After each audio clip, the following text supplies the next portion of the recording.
Bonsoir chers internautes et merci de nous retrouver sur le plateau des 5 minutes à ISAT. Les 5 minutes à ISAT, il s'agit d'une émission qui s'est donné l'objectif de promouvoir l'AISAT et l'ensemble des communautés affiliées à l'AISAT. Aujourd'hui, nous recevons sur notre plateau deux éminents invités. Il s'agit de M. Toussaint Bagula, président de l'AISAT. Bonsoir Toussaint. Bonsoir, Mademoiselle Werner. Il ne sera pas seul, il sera accompagné bien évidemment de M. Touré Blamassi, chargé des partenariats institutionnels entre l'Association de la Maison des droits et des migrants, des droits et des migrations, j'y arrive, Tunisie, terre d'asile, et ancien président de l'AISAT. Bonsoir, M. Touré. Bonsoir, Omo. Sans plus tarder, je vais donner la parole à M. Toussaint Bagula. Alors, M. Toussaint, c'est quoi l'AISAT? L'AISAT, comme son sigle le dit, c'est l'association des étudiants et stagiaires africains en Tunisie. C'est une association qui a été créée en 1993 et elle est des droits tunisiens. Elle a comme objectif la défense des droits sociaux et économiques et académiques aussi, des étudiants et stagiaires subsahariens présents sur le territoire tunisien. Aussi a pour objectif de promouvoir la culture africaine sur le territoire tunisien et de faciliter également l'intégration des étudiants et des stagiaires africains sur le territoire tunisien. Donc c'est une association à caractère culturel et apolitique. D'accord. Elle regroupe en son sein combien de communautés déjà? L'AISAT regroupe actuellement 19 communautés et elle regorge actuellement près de 8500 membres de différentes nationalités, répartis sur l'ensemble du territoire tunisien. D'accord. Alors, Monsieur Touré, vous avez été 2 fois d'affilée président de l'AISAT et on vous considère désormais comme étant un ancien pour la communauté estudiantine en Tunisie parce que ça vous fait déjà 10 ans ici. Qu'est-ce qu'était l'AISAT il y a 10 ans en arrière? Ben, c'est simple, il y a 10 ans en arrière, je ne connaissais pas l'AISAT. Il faut déjà préciser parce que mon arrivée en Tunisie a été faite dans un contexte purement public. J'étais dans une faculté publique, j'étais dans une faculté où l'intégration déjà des personnes de cette faculté n'était pas tellement... c'était pas une intégration faite dans les communautés subsahariennes. Pour simple raison, c'est que c'était une faculté, c'était la section physiothérapie de l'UNAT, qui est l'Union nationale des aveugles tunisiens. Et donc, j'étais dans une faculté de non-voyants, puisque je suis moi-même non-voyant. Donc, oui, il y a 10 ans, non, je ne connaissais pas l'AISAT. Moi, j'ai connu l'AISAT, je dirais, en 2007. Voilà, entre 2006 et 2007 déjà, parce que déjà ça faisait pratiquement 2 ans que j'étais en Tunisie. Et pour dire, cette association, elle n'a pas changé d'aspect, parce que le nombre de personnes, c'est vrai, était plus important, a eu un pic très important dans les années 2008, puisqu'en 2008, il y avait pratiquement 12 000 étudiants. Et aussi, n'oublions pas que cette association a connu un événement important. C'était l'arrivée de la Banque africaine en Tunisie en 2003. Et donc, oui, il y avait une communauté subsaharienne très forte en termes de nombre. Et le soutien de l'État tunisien était aussi très fort. Donc, oui, l'AISAT, en ce moment, il y avait plus de monde, comme je le disais. Et bon, il n'y avait pas peut-être autant de communautés affiliées, mais les communautés étaient quand même assez importantes en termes de nombre. Si vous prenez par exemple une communauté telle que la communauté gabonaise, le nombre était plus important en 2007, en 2008 qu'aujourd'hui. Si vous prenez une communauté telle que la communauté malienne, le nombre était peu important en 2007, en 2006, entre 2006 et 2007. Voilà un peu, vous voyez. Voilà. Mais est-ce qu'on doit entendre par là que le fait qu'il n'y ait plus assez d'engouement autour de l'AESAT, autour des associations, est dû justement au problème du taux d'étudiants désormais en Tunisie? Oui, quelque part. L'engouement, non, je dirais peut-être le nombre d'étudiants baissant, effectivement, va jouer un rôle important. Et aussi, ce nombre d'étudiants qui va baisser est dû à plusieurs facteurs. Le nombre d'étudiants ne baisse pas parce que l'AESAT n'est pas capable de les représenter.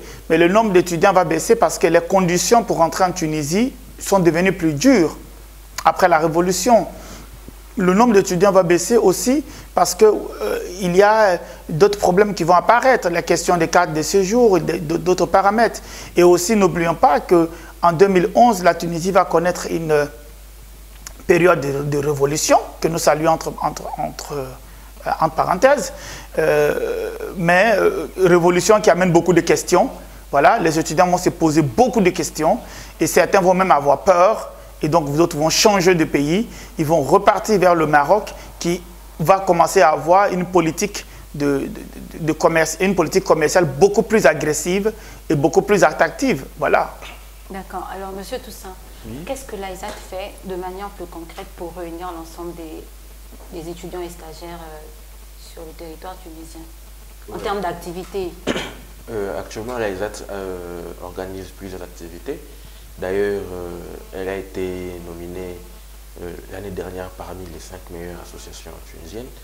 Et là, nous venons de finaliser avec une mini-CAN qu'on a appelée la Coupe d'Afrique des Nations des étudiants et stagiaires africains en Tunisie.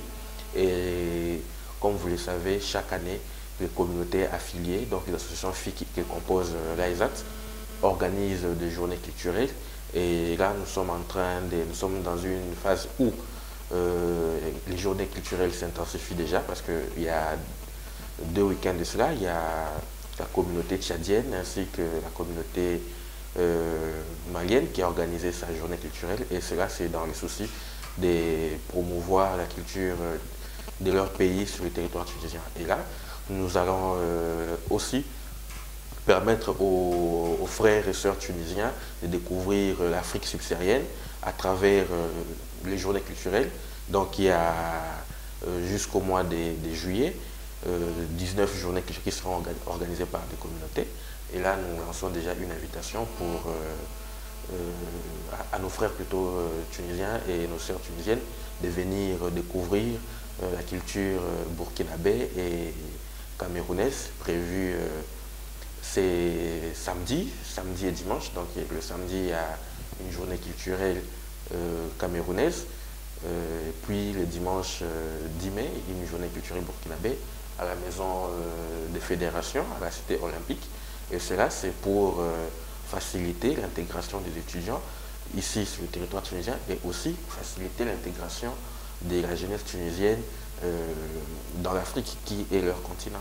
Donc aujourd'hui, quand on parle par exemple de la non-reconnaissance de la jeunesse tunisienne à l'appartenance de leur propre continent, ça peut être dû à ces manques d'intégration. Et nous, en tant qu'association culturelle et surtout en tant que membres de la société civile, nous avons ce devoir de permettre à ce que le peuple se connaisse, et c'est à travers ces journées culturelles que nous organisons.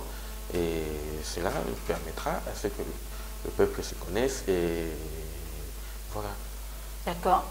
Maintenant, je vais vous inviter à regarder une vidéo parce que mon équipe et moi avons fait le tour de quelques facultés et là, nous nous sommes adressés à plusieurs étudiants pour savoir ce qu'ils pensaient de l'AESAT et déjà s'ils savaient qu'il existe une association dénommée AESAT. Je vous laisse regarder et on se retrouve juste après. Je m'appelle Nafissa Abdourahmane et je suis étudiante ici en première année, droit. Et voilà, je suis djiboutienne. Vous avez entendu parler de l'AESAT? Oui, j'en ai entendu parler. C'est l'association de toutes les communautés africaines. Ça vous dirait comme ça d'être un jour membre de cette association, AESAT? Oui, pourquoi pas. Contribuer à l'association me ferait plaisir. Et puis, même si c'est une tâche lourde à porter et que ça demande des responsabilités, ce serait bien de les endosser. Vous avez déjà entendu parler de l'AESAT? Oui, j'ai entendu parler. C'est quoi l'AESAT? Bon, j'ai seulement entendu parler, mais je ne sais pas exactement les activités là. Vous ne connaissez même pas la définition de AESAT? Bon, je sais seulement que c'est pour les, bon, c'est pour les étudiants, je ne sais pas, mais je ne connais pas exactement les activités là. Vous connaissez quand même l'association des étudiants sénégalais? Oui. C'est qui le président? mais je connais pas. Vous avez déjà pris part à une activité de l'AESAT? Oui, bon, j'ai déjà joué le tournoi de foot. J'ai participé au tournoi de foot de l'AESAT avec mon équipe, le Mali. Et j'ai aussi suivi le tournoi du football féminin qui s'est passé à la Ouina. Alors, vous connaissez l'AESAT? Non, je ne connais pas et je n'ai jamais entendu. Ça fait combien d'années que vous êtes en Tunisie? Ça fait 1 an. Ah, vous êtes nouveau en fait. Et vous connaissez quand même l'association des étudiants gabonais, l'AESGT? Non, je ne connais pas. C'est quoi l'AESAT? Bon, l'AESAT, je ne connais pas la définition, mais je sais que c'est une association qui regroupe tous les Africains qui sont en Tunisie. Vous avez déjà pris part à une activité de l'AESAT? Bon, non, mais j'ai une fois assisté à leur tournoi qu'ils organisent, je pense, c'est à la Cité olympique, si je ne me trompe pas. C'est qui le président de l'AESAT? C'est un Congolais, si je ne me trompe pas, du nom de Toussaint. Mais son prénom, je ne sais pas si c'est son nom ou son prénom. Mais je retiens le mot Toussaint, tout simplement. Ok, merci. Nous voilà de retour sur le plateau des 5 minutes à AESAT. Il s'agit d'une émission, comme je disais tantôt, à caractère éducatif et social, et socioculturel, pardon, j'y arrive. Donc, nous recevons aujourd'hui M. Toussaint Blamassi, M. Toussaint Bagula et M. Touré Blamassi, voilà. Du coup, tout de suite, je vais poser ma question à M. Toussaint. Oui, madame. Juste après notre vidéo, vous avez pu vous imprégner des réactions de certains subsahariens. Voilà, comment expliquez-vous aujourd'hui le fait qu'il y ait des étudiants qui ne connaissent pas l'AESAT? Oui, comment expliquer le fait qu'il y ait des étudiants qui ne connaissent pas l'AESAT? Cela peut s'expliquer parce que nous avons dit aujourd'hui que l'AESAT a pratiquement 8500 membres. C'est selon nos recensements que nous avons enregistrés. Et bon, il faut comprendre ce manque d'informations est peut-être dû à un manque d'attachement de ces étudiants à leur association. Donc, ils ne connaissent même pas les regroupements associatifs de leur propre pays, leur propre communauté, puisque tout étudiant connaissant l'association ou sa communauté, ipso facto connaît l'AESAT. Donc, je pense qu'il y a un manque d'information au niveau de ces étudiants et peut-être il y a aussi un esprit de retrait de la part de ces étudiants. Donc, aujourd'hui, nous faisons l'effort de trouver au grand max les étudiants, de regrouper au grand max les étudiants et stagiaires subsahariens ici en Tunisie. D'accord. Monsieur Touré, j'ai envie de vous demander comment pallier aux problèmes de communication. C'est-à-dire que finalement, beaucoup ne sont pas informés par rapport à l'AESAT, par rapport aux activités de l'AESAT, parfois même par rapport aux activités que les communautés même organisent. Donc, comment pallier à ce problème de communication, finalement? Ben, écoutez, le problème, d'ailleurs, cette question me fait beaucoup sourire parce que ça a été un des problèmes clés des 2 mandats et de l'intérim que nous avons eu à faire. Parce que quand même, on a passé 3 années à la tête de cette association. Et le véritable talon d'Achille de ces 3 années a toujours été la question de la communication. Pourquoi c'est devenu plus important? Parce que premièrement, les villes où il y avait des universités avant en Tunisie, le nombre a augmenté. Donc les étudiants sont de plus en plus dispersés et c'est sur tout le territoire tunisien. Il y a des villes aujourd'hui telles que Sfax, telles que Sousse, qui sont en train de devenir de véritables pôles en termes d'enseignement supérieur privé. Vous allez me dire, oui, le nombre était très important, comme je l'avais tantôt cité en 2008, et que le nombre est moins important aujourd'hui. Mais pourquoi? Mais même si vous partez dans cette période en 2008, vous allez vous rendre compte que ce n'est pas forcément les 12 000 étudiants présents en Tunisie qui prenaient part aux activités de l'association. Déjà, même dans nos pays, quand on dit aux gens d'aller voter, vous vous rendez compte que souvent le taux d'ascension est important. Les étudiants s'intéressent à l'association lorsque l'association est dans la capacité de résoudre leurs problèmes. Et les problèmes des étudiants sont aujourd'hui plus nombreux qu'avant. Et l'association, aujourd'hui, avec toutes les difficultés avec lesquelles elle se bat, elle a du mal à faire face à un certain nombre de problèmes. Il y a aussi ce que le président a souligné. Les étudiants prennent de moins en moins part aux activités de leur communauté. Est-ce que finalement, ce n'est pas parce qu'ils ne trouvent pas un intérêt particulier à prendre part à ces activités? Oui, peut-être, mais oui. Mais si l'intérêt, c'est juste danser, oui, effectivement, ils ne trouvent pas beaucoup d'intérêt. Quand vous organisez une activité scientifique, vous avez une salle quasi vide. Quand vous faites une journée de danse, oui, la salle est pleine. Donc, effectivement, est-ce qu'on va communiquer aux gens dans les salles pleines? Non. Dans les danses et tout ça, non. C'est quand même une association d'intellectuels. Bon, le tournoi de l'AESAT aujourd'hui est de tous les temps est l'événement qui regroupe très souvent presque toutes les communautés. Ça, c'est un élément assez important. Et il y a ce que, n'oublions pas, il y a ce que vous faites là, cette émission-là. Cette émission va booster aussi la communication de l'AESAT. Et ça, c'est aussi très bien. Moi, je me souviens, lorsque nous étions dans la dernière partie de notre mandat, c'est-à-dire la période de l'intérim, c'est là où il y avait beaucoup de problèmes, où il y avait des étudiants qui se faisaient expulser, où l'AESAT a commencé à faire une communication agressive, point de presse et tout ce qui part avec. Et à cette période, effectivement, beaucoup de gens ont connu l'AESAT. Vous savez, c'est un peu ça. Les gens sont intéressés par le train qui est en retard et non pas par le train qui est à l'heure. Oui, et en passant aussi, à titre de rappel, l'année dernière, je faisais partie de l'Assemblée générale de l'association et nous avons été reçus au palais présidentiel par le chef de l'État, l'ancien chef de l'État, son Excellence le président Monsef Marzouki. Et ça a permis aussi à ce que les étudiants connaissent davantage l'association et qui s'intéressent à l'association.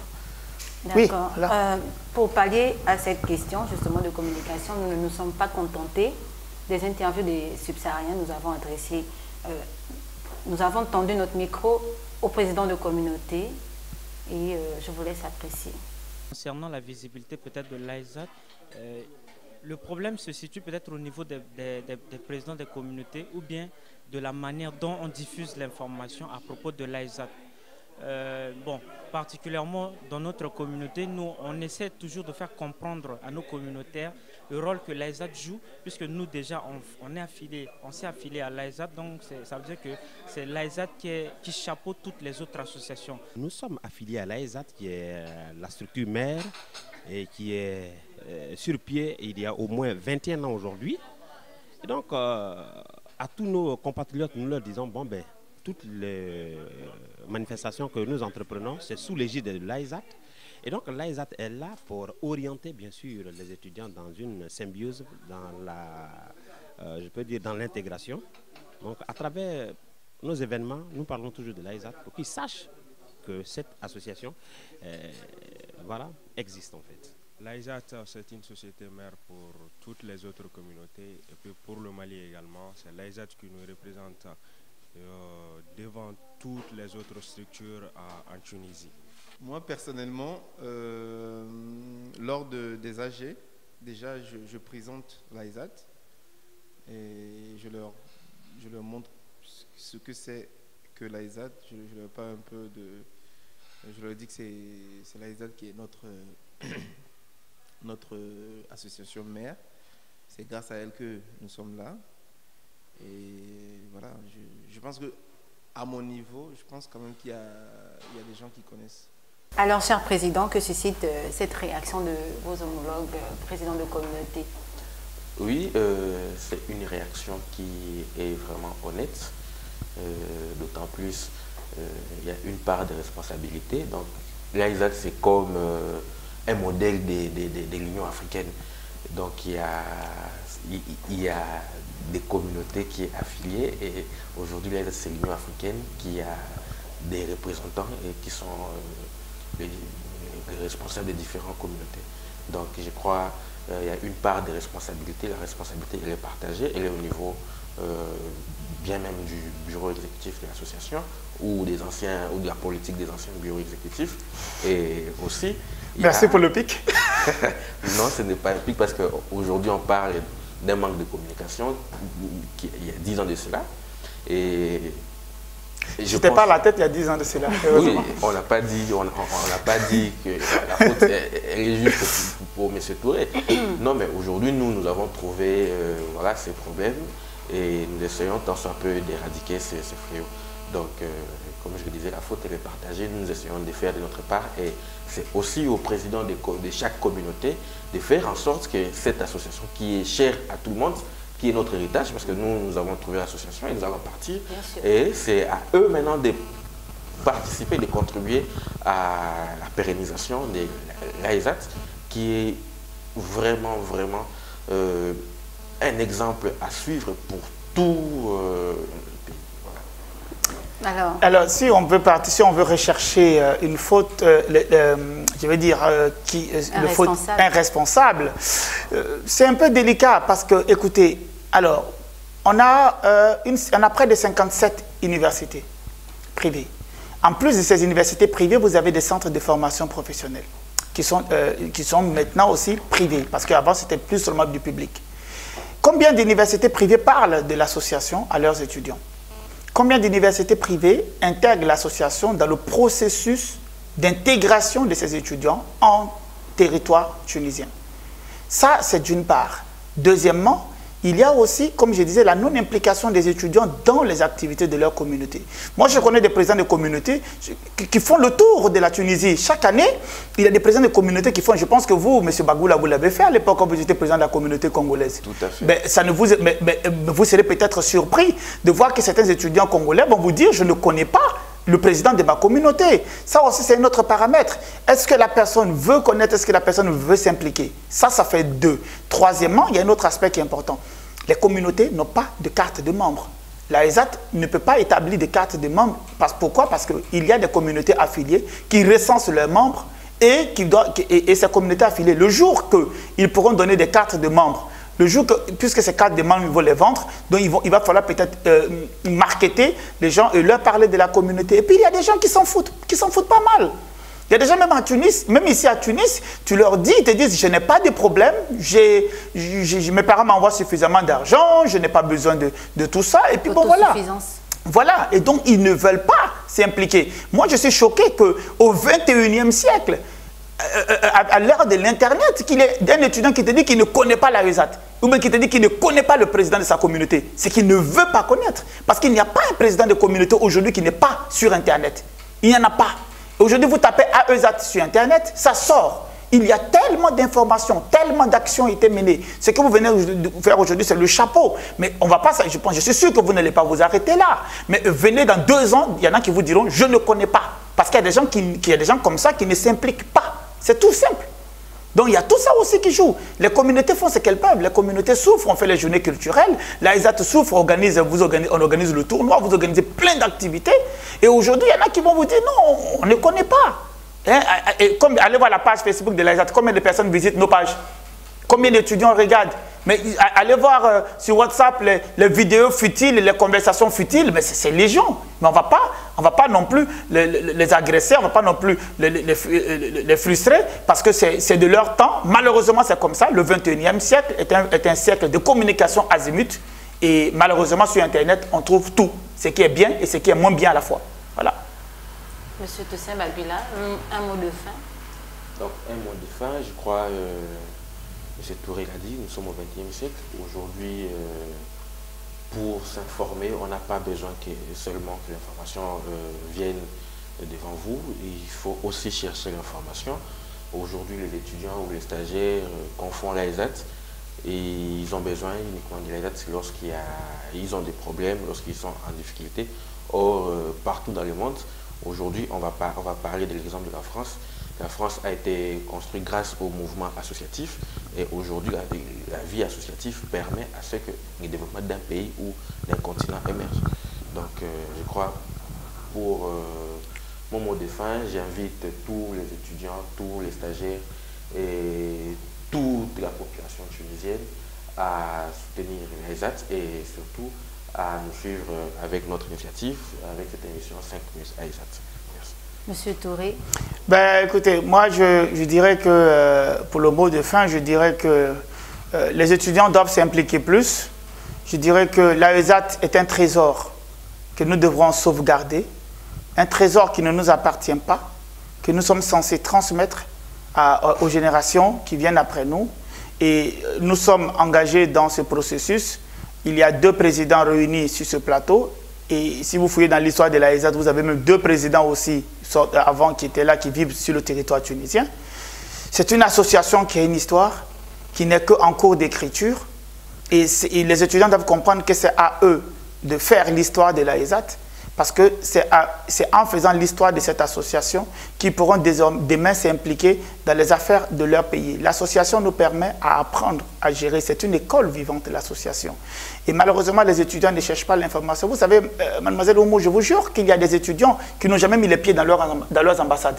En Tunisie, il y en a qui ne l'ont jamais fait, qui ne savent même pas où se trouve leur ambassade. Et ça, c'est grave. Donc, on essaye de faire ce qu'on peut, mais il faut que les étudiants comprennent que c'est eux la force de l'AESAT. C'est eux la force de leur communauté et c'est eux la force de leur pays. Et qu'on ne peut plus être passif. Il est temps et grand temps qu'on devienne tous actifs. Et être actif, c'est militer, c'est soutenir, c'est promouvoir, c'est valoriser. Et c'est comme ça qu'on va de l'avant. Voilà, merci beaucoup. Merci, Monsieur Touré. C'est sur ces mots que prenne fin notre émission. Merci de l'avoir suivi. N'oubliez pas, c'est désormais tous les samedis à partir de 20h sur notre page Facebook. En attendant, moi je vous dis de garder la tête sur les épaules et surtout les épaules bien en place. Ajoutez-y votre plus beau sourire. Au revoir et à samedi prochain.